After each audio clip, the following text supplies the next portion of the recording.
I don't know where we are. We're at the North Fork of some river somewhere in South Florida.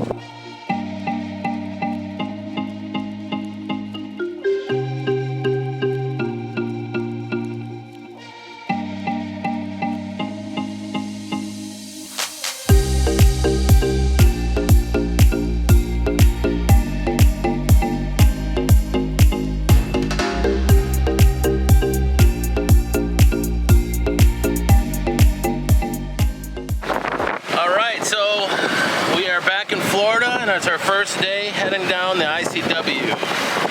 We just left the Fort Pierce Inlet where we anchored. So we're heading to the Port St. Lucie Inlet where we're gonna anchor at our buddy's marina for a night or two.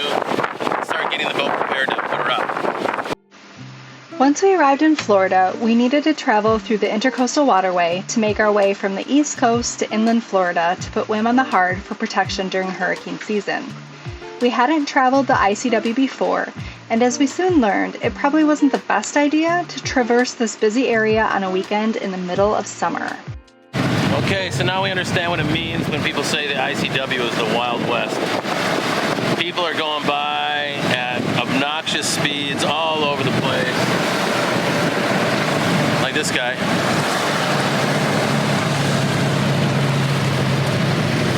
It's dangerous. Lots of waves, lots of boats.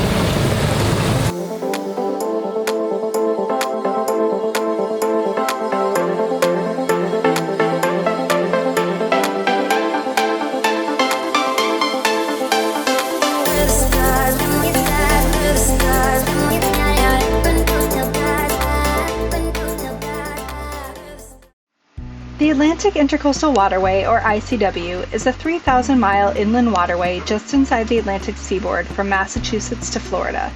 The ICW is both natural and man-made, consisting of rivers, bays, sounds, and canals. The ICW is essential to cruisers looking to avoid long open passages, shorten travel distances, and travel inland. For us, traveling the ICW was the only way to get to our marina.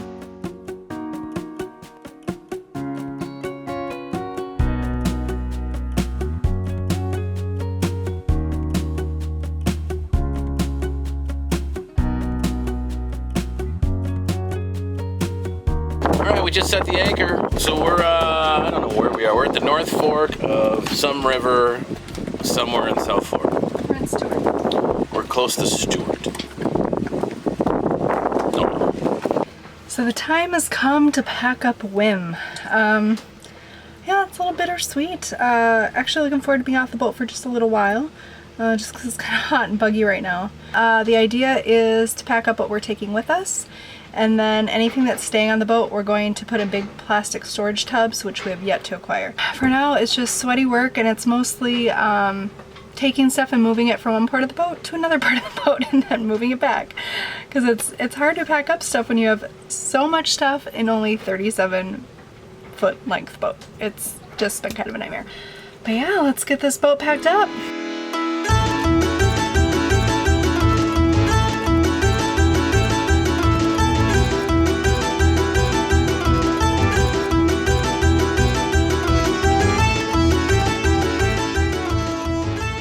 So I'm trying to find room for everything. I'm really moving, like, totally out of space right now.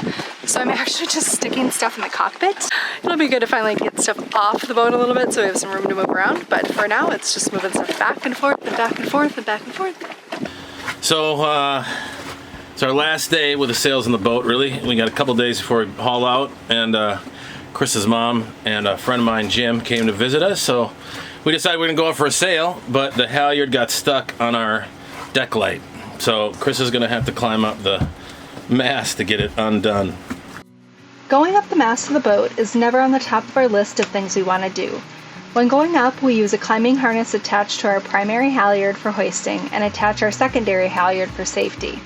We are pretty comfortable with the process, but it was great to get some advice from Jesse on ways to make it faster, easier, and even safer. After a quick trip up and back down, we were soon underway on our last sail of the season on Whim.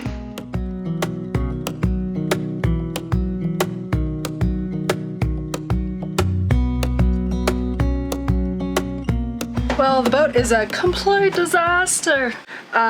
we are moving the boat for the last time this season in a few minutes here. So gonna move the boat up the ICW today, put her up in the marina tonight, which we haven't been in a marina in months, and then she'll be hauled out tomorrow. Right now we're racing that. Yeek.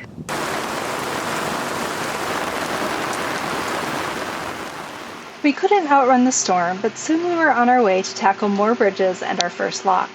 On the ICW in Florida, all fixed bridges, with the exception of one bridge in Miami, have a 65-foot clearance. The movable bridges that you encounter either open on a schedule or you call to request an opening.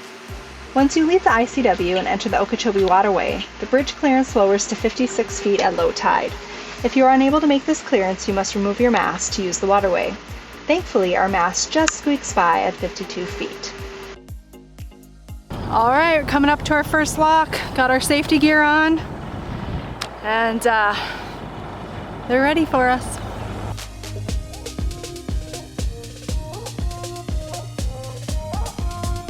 So we're on hold at the lock right now, and they're on a lightning hold, so there's been some storms kind of coming through, so they're waiting for that to pass, and then we'll head into the lock.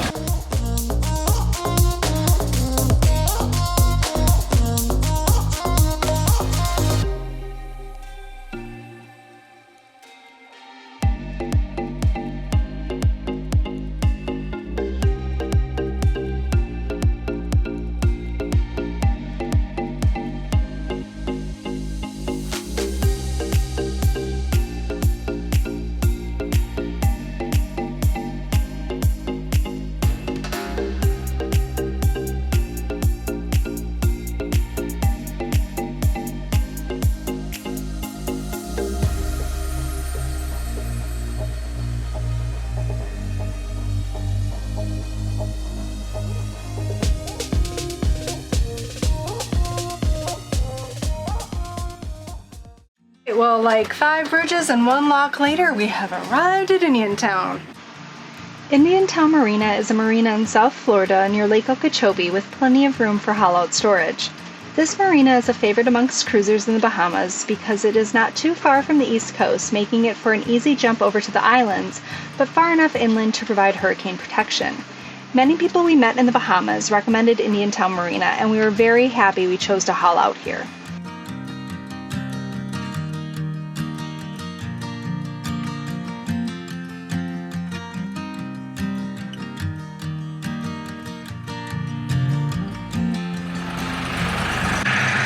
So nerve-wracking. These guys are amazing though.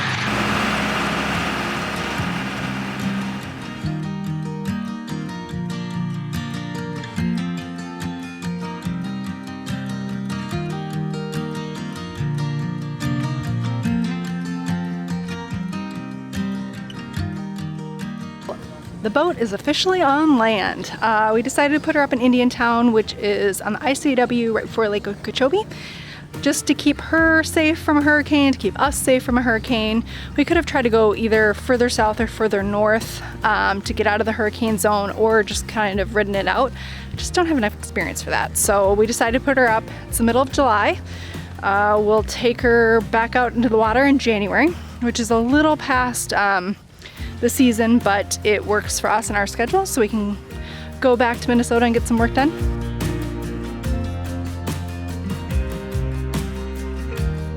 All right, so we're coming into the home stretch. We've got all of our personal items kind of packed up in these plastic bins and boxes, bags, just to try to keep it protected from the mold and the insects, which inevitably are going to happen. So we'll be doing some damage control when we come back for sure. But all the food is off the boat. All of our clothes are off the boat. But we have some books, reference books and paperwork and stuff that we're keeping on the boat. And then just kind of some random things like fishing knives and board games and that kind of stuff. So that's all on the boat, our cleaning supplies, whatnot. But we've taken everything out of all the cupboards and cleaned them all out with vinegar and water. As far as power goes, we've watered our batteries. They're newer batteries, so they really didn't need much water, and hopefully they'll stay going for the whole time. We've decided to keep our solar connected to be able to run our fans. So we're running our fans through our solar. We've disconnected the wind generator and we're going to tie it down. So that's kind of what we're doing for our power. In terms of other things that we've done to kind of get ready, as you can see, we have foil on our windows here.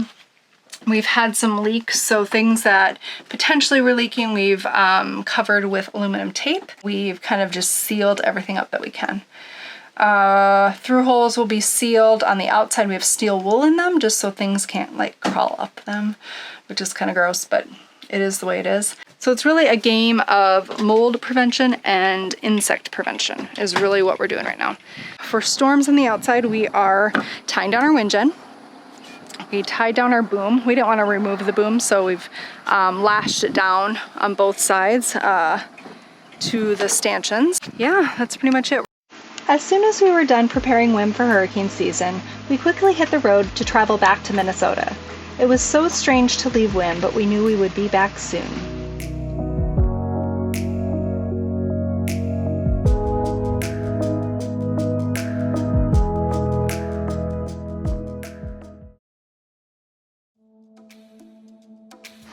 Coming up on Sailing on a Whim, we take an epic road trip out west to explore national parks, visit some friends, and make some new ones along the way.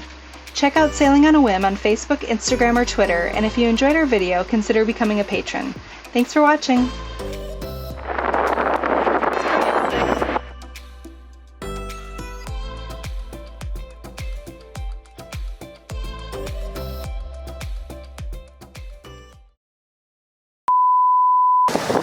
Focus this properly.